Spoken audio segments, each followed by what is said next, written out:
and welcome to Records Rebuilds. We've got something a little bit different today. We're out here at the hangar for Doc here in Wichita, the B-29 Super Fortress that we have in our area. And this is a B-17G with the Commemorative Air Force, Texas Raiders.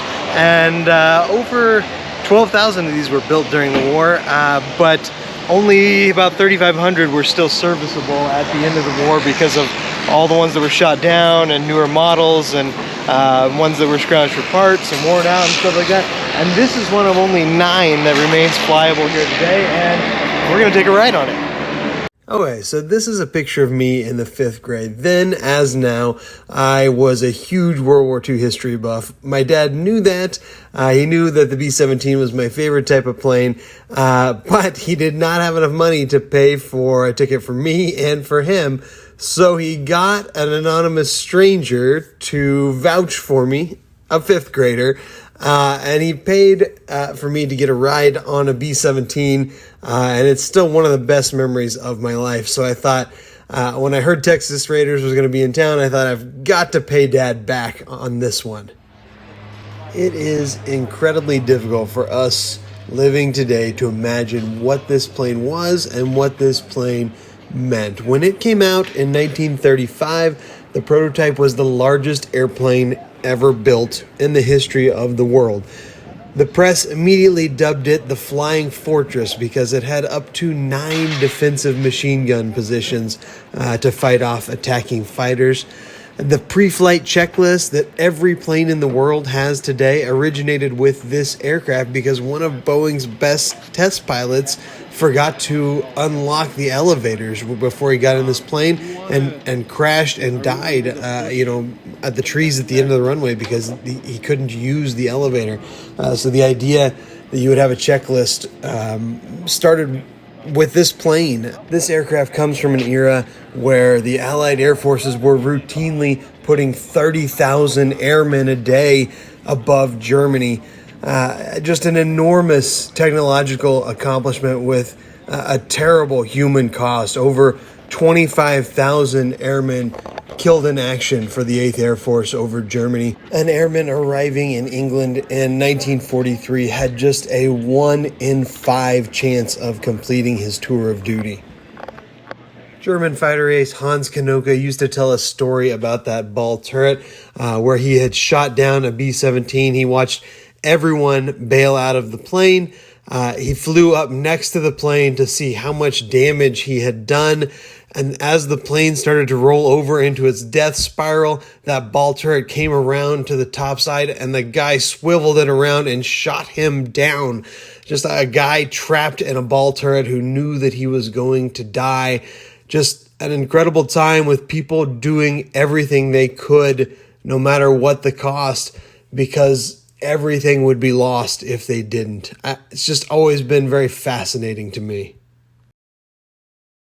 One of the first things you notice about this aircraft is the sound of these beautiful radial engines. They are just about deafening when you're on board. You really can't have any kind of a conversation unless you've got a headset with a mic.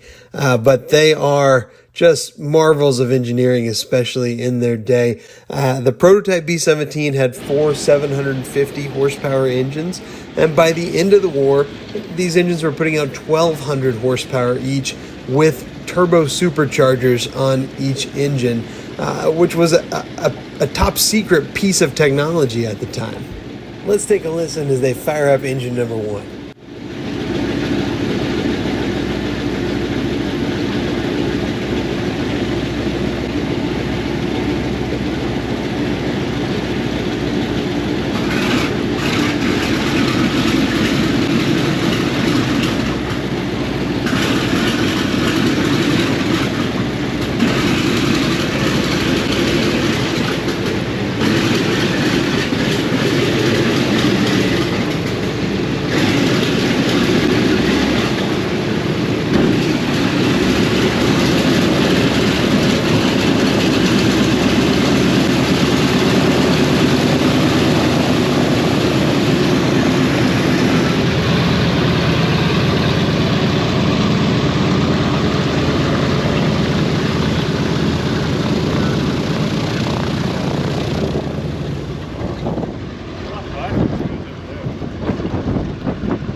Okay, so this is the view out of the top of the radio operator's compartment.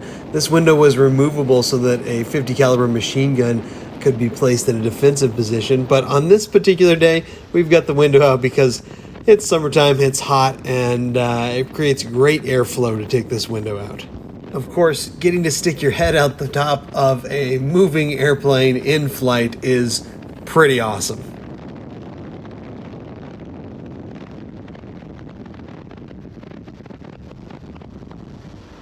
This is the catwalk through the bomb bay, and as you can see, it is pretty tight.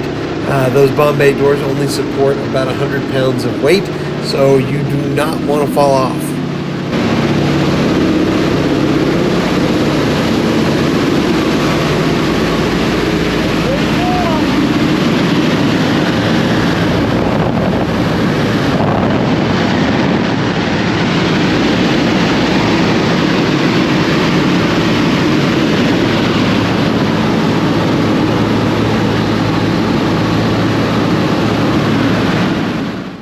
Obviously, this is the cockpit, and down below here is the crawl space that leads to the navigator and bombardier positions.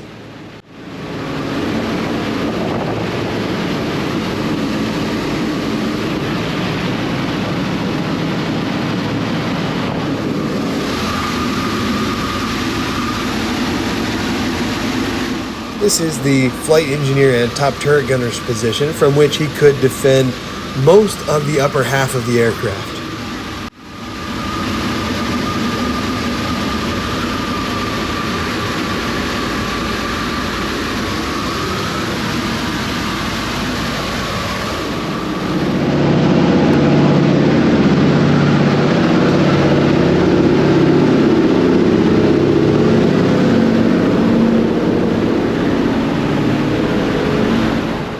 And of course, here is the famous ball turret that I was talking about earlier. A guy would have to crawl down in that thing and scan the sky below for enemy fighters.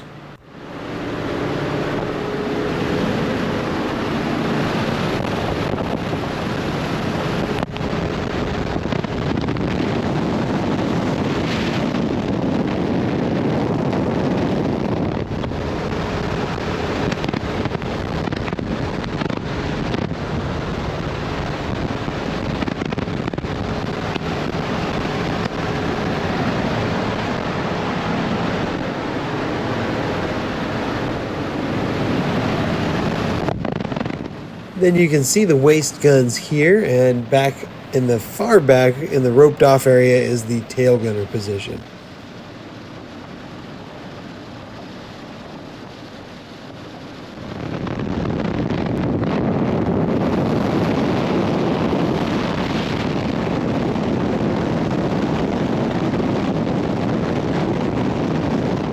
Then we got to finish with a view of downtown Wichita from above.